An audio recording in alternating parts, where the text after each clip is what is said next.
কল্পনা করুন এমন এক পৃথিবীর কথা যেখানে নিঃশ্বাস ছাড়লে তা মুহূর্তের মধ্যেই বরফে পরিণত হয়, যেখানে ফুটন্ত পানি বাতাসে ছুড়ে দিলে মাটিতে পড়ার আগেই তা তুষার হয়ে যায়। আমরা এমন এক গ্রহে বাস করি যার বৈচিত্র্যের কোনো শেষ নেই।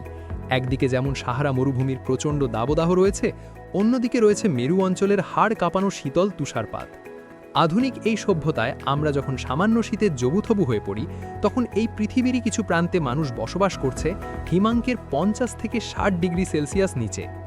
আজকের এই ভিডিওতে সাকিব ইনফরমেশন আপনাদের নিয়ে যাবে বিশ্বের সেই সব দুর্গম ও শীতলতম জনপদে, যেখানে বেঁচে থাকাটাই এক মহাবীরত্ব। আপনি যদি আমাদের চ্যানেলের নতুন দর্শক হয়ে থাকেন তাহলে সাবস্ক্রাইব করে আমাদের সাথেই থাকুন। শীতের তীব্রতা পরিমাপ করার আগে আমাদের বুঝতে হবে কেন পৃথিবীর কিছু অঞ্চল এতটা শীতল হয়। এর প্রধান কারণ হল ভৌগোলিক অবস্থান এবং সূর্যের আলোর পতন কোণ। বিষুবরেখা থেকে কোনো দেশ যত দূরে এবং মেরু অঞ্চলের যত কাছে অবস্থিত হয়, সেখানে সূর্যের আলো ততটা তীর্যকভাবে পড়ে, ফলে বায়ুমণ্ডল উত্তপ্ত হওয়ার সুযোগ পায় না। এছাড়া উচ্চতা এবং সমুদ্র থেকে দূরত্বের কারণেও তাপমাত্রার ব্যাপক পরিবর্তন ঘটে। এই সব বৈজ্ঞানিক কারণগুলো মিলে পৃথিবীর কিছু দেশকে পরিণত করেছে একটি হিমঘরে। আমাদের তালিকার শুরুতেই যে দেশটির নাম আসবে তা হলো রাশিয়া। আয়তনের দিক থেকে বিশ্বের বৃহত্তম এই দেশটিকে শীতের সমার্থক শব্দ হিসেবে গণ্য করা হয়। রাশিয়ার সাইবেরিয়া অঞ্চল হল পৃথিবীর অন্যতম শীতলতম এলাকা। বিশেষ করে সাইবেরিয়ার ওমিয়াকন গ্রামটিকে বলা হয় পৃথিবীর শীতলতম জনপদ। 1933 সালে এখানে সর্বনিম্ন তাপমাত্রা রেকর্ড করা হয়েছিল -67.7 ডিগ্রি সেলসিয়াস। তবে কোনো কোনো অপ্রাতিষ্ঠানিক রেকর্ডে এটি -71 ডিগ্রি সেলসিয়াস পর্যন্ত নেমে যাওয়ার দাবি করা হয়। ওমিয়াকনে যখন তাপমাত্রা -50 ডিগ্রির নিচে নামে, তখন সেখানকার স্কুলগুলো বন্ধ করে দেওয়া হয়। রাশিয়ার এই অঞ্চলে মাটির নিচে পাইপলাইন বসানো অসম্ভব, কারণ মাটি পাথরের মতো শক্ত বরফে পরিণত হয়ে থাকে। এখানকার মানুষরা গাড়ি থামিয়েও ইঞ্জিন বন্ধ করেন না, কারণ একবার ইঞ্জিন ঠান্ডা হয়ে গেলে তা পুনরায় চালু করা প্রায় অসম্ভব হয়ে পড়ে। রাশিয়ার এই চরম আবহাওয়ার পেছনে কাজ করে আর্কটিক বাতাস এবং সমুদ্র থেকে এর বিশাল দূরত্ব। শীতের তীব্রতায় রাশিয়ার পরেই নাম আসে কানাডার। উত্তর আমেরিকার এই দেশটি তার তুষারপাত এবং দীর্ঘস্থায়ী শীতের জন্য পরিচিত। কানাডার উত্তরাঞ্চলীয় প্রদেশগুলো যেমন ইউকন, নর্থ ওয়েস্ট টেরিটরি এবং নুনাবুত বছরের অধিকাংশ সময় বরফে নিচে ঢাকা থাকে। ইউকনের স্ন্যাগ নামক স্থানে 1947 সালে তাপমাত্রা -63 ডিগ্রি সেলসিয়াসে নেমে গিয়েছিল। কানাডার শীত শুধুমাত্র তাপমাত্রার ওপর নির্ভর করে না, বরং উত্তরের তীব্র বাতাস বা উইন্ড চিল একে আরও ভয়ঙ্কর করে তোলে। দেশটির আবহাওয়া এতটাই বৈরী যে শীতকালে অনেক জায়গায় সাধারণ জীবনযাপন থমকে যায়। তবুও কানাডার মানুষ এই আবহাওয়াকে জয় করে আধুনিক জীবনধারা বজায় রেখেছে। তাদের ঘরবাড়ি এবং নগরায়ন এমনভাবে তৈরি করা হয়েছে যা চরম ঠান্ডার বিরুদ্ধে সুরক্ষা প্রদান করে। বিশ্বের বৃহত্তম দ্বীপ গ্রিনল্যান্ড। ডেনমার্কের এই স্বায়ত্তশাসিত অঞ্চলটি বিশ্বের অন্যতম শীতলতম স্থান। এর প্রায় 80% এলাকা সবসময় বরফের পুরু চাদরে ঢাকা থাকে। গ্রিনল্যান্ডের হিমবাহগুলো এতটাই বিশাল যে সেগুলো গলে গেলে বিশ্বজুড়ে সমুদ্রপৃষ্ঠের উচ্চতা কয়েক মিটার বেড়ে যেতে পারে।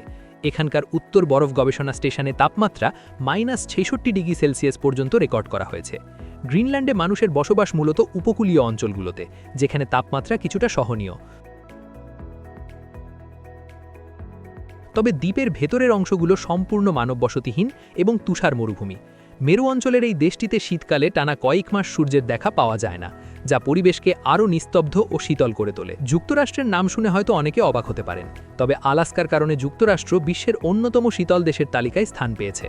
উত্তর মেরুর কাছে অবস্থিত আলাস্কার তাপমাত্রা -62 ডিগ্রি সেলসিয়াস পর্যন্ত নামতে পারে। আলাস্কার প্রসপেক্ট ক্রিকে 1971 সালে আমেরিকার সর্বনিম্ন তাপমাত্রা রেকর্ড করা হয়।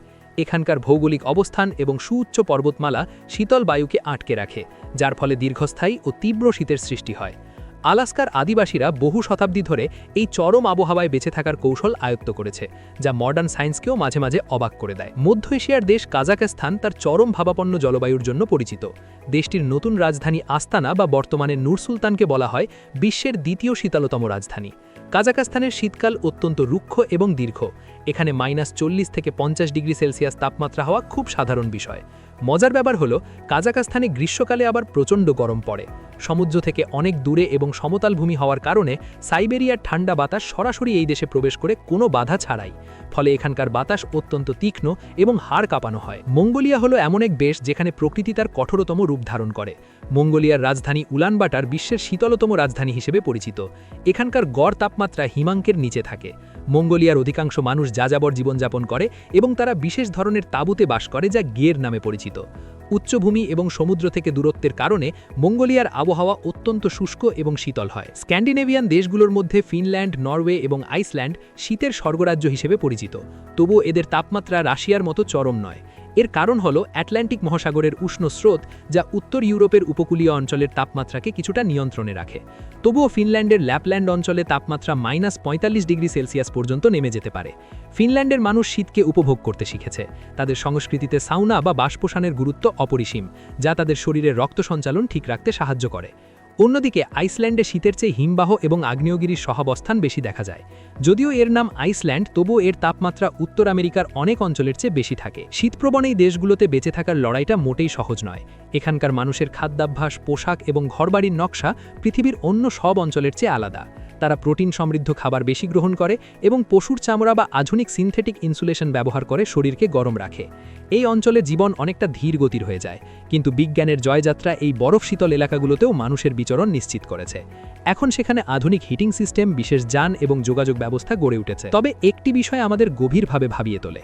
জলবায়ু পরিবর্তন বা গ্লোবাল ওয়ার্মিংয়ের কারণে এই শীতলতম দেশগুলোর প্রকৃতি দ্রুত বদলে যাচ্ছে। রাশিয়ার পার্মাফ্রস্ট বা চিরহিমায়িত মাটি গলে যাওয়ার ফলে বায়ুমণ্ডলে প্রচুর পরিমাণে মিথেন গ্যাস নির্গত হচ্ছে, যা গ্রিনহাউস প্রভাবকে আরও বাড়িয়ে দিচ্ছে। প্রকৃতির এই শীতল ভারসাম্য নষ্ট হলে তার প্রভাব পুরো পৃথিবীর ওপর পড়বে। সাকিব ইনফরমেশনের আজকের এই পর্বে আমরা দেখলাম কিভাবে মানুষ প্রকৃতির চরম প্রতিকূলতার মধ্যেও নিজেদের অস্তিত্ব টিকিয়ে রেখেছে। এই দেশগুলো আমাদের শেখায় ধৈর্য এবং অভিযোজন ক্ষমতা। প্রচণ্ড ঠান্ডা যেখানে জীবনের গতি থামিয়ে দিতে চায়, সেখানেও মানুষ তাদের মেধা এবং শ্রম দিয়ে সভ্যতা গড়ে তুলেছে। বরফে ঢাকা এই নিস্তব্ধ পৃথিবী যেমন সুন্দর, তেমনি এটি অত্যন্ত সংবেদনশীল। প্রকৃতির এই বৈচিত্র্য রক্ষা করা আমাদের সকলের দায়িত্ব। হিমাঙ্কের নিচে থাকা এই জনপদগুলোর জীবনযুদ্ধ আমাদের মনে করিয়ে দেয় যে মানুষ জয় করতে পারে যে কোনো বাধা, যদি তার থাকে অদম্য ইচ্ছাশক্তি। আমাদের এই পৃথিবী যেমন রহস্যময়, তেমনি বিস্ময়কর। সেই বিস্ময়কে জানতে হলে আমাদের সাথেই থাকুন। আপনার চারপাশের জগৎকে জানুন এবং প্রকৃতির প্রতি যত্নশীল হন।